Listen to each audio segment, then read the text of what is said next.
Samweli wa mbere igice cya 15.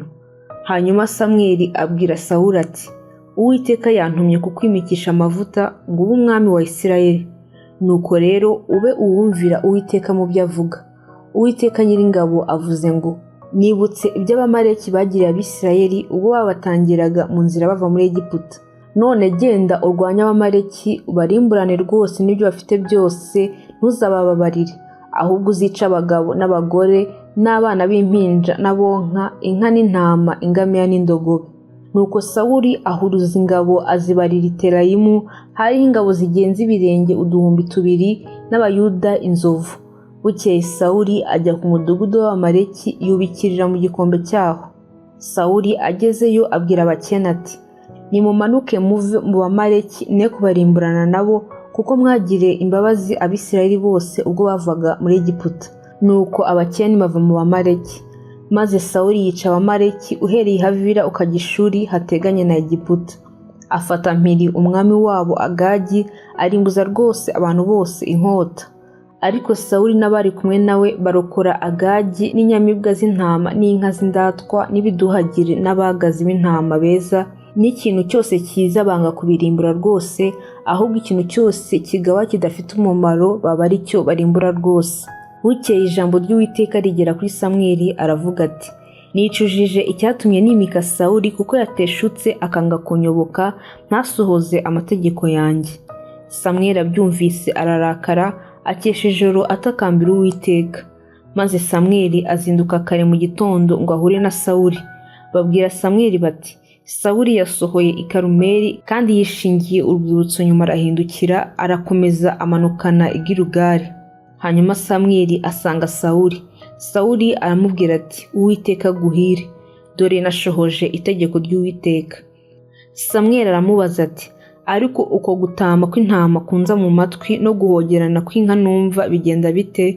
Sawuli aramusubiza ati, bazivanye mu Bamaleki, kuko abantu barokoye inyamibwa z'intama n'inka z'indatwa ngo nizo gutambira Uwiteka Imana yawe, naho ibindi byose twabirimbuye rwose. Nuko Samweli abwira Sawuli ati, buretse nanjye nkubwire ibyo Uwiteka yaraye ambwiye iri joro. Aramubwira ati, ivugire. Samweli aravuga ati, mbese nubwo wigayaga ntiwagizwe umutware w'imiryango ya Isirayeli? Uwiteka ntiyakwimikishije amavuta ngo ube umwami wa Isirayeli, kandi akagutuma muri urwo rugendo akakubwira ati, genda urimbure rwose b'abanyabyaha b'Abamaleki, ubarwanye kugeza aho bazashirira. None se niki cyaguteye kutumvira Uwiteka, ukikubitira iminyago ugakora ibyangwa n'Uwiteka? Sawuli abwira Samweli ati, ariko kumvira numviye Uwiteka.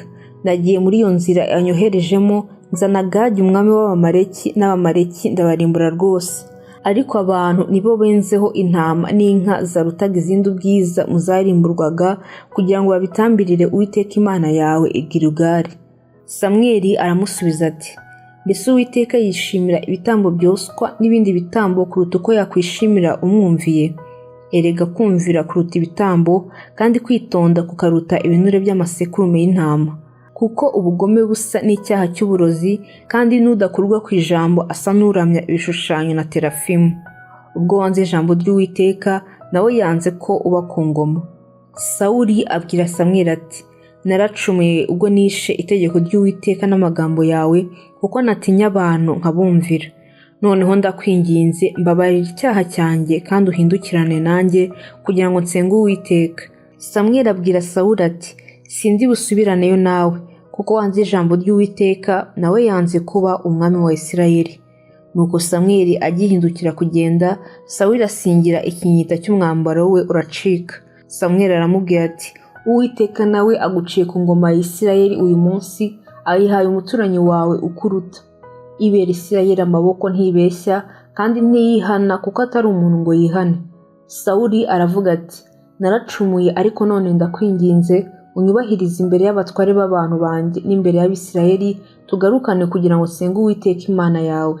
Nuko Samweli arahindukira akurikira Sawuli, Sawuli asenga Uwiteka. Maze Samweli aravuga ati, nimunzanire hano Agagi umwami w'Abamaleki.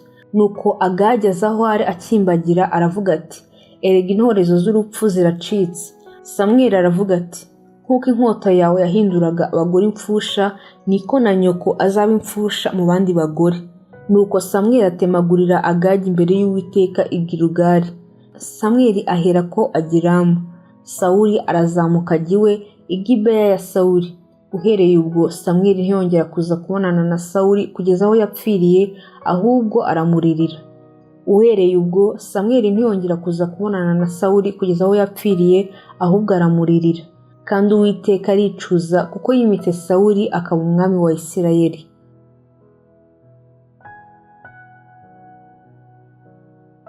Samweli wa mbere igice cya 16.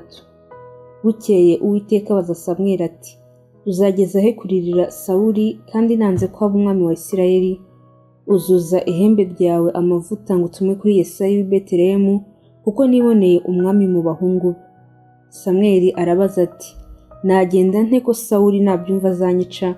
Uwiteka aramusubiza ati, jyana inyana y'ishashi, nugerayo uvuga uti, nzanywe no gutambira Uwiteka igitambo. Maze uhamagare Yesayi aze ku gitambo, nanjye nzakwereka uko uzagenza, uzansukira amavuta ko nzakubwira.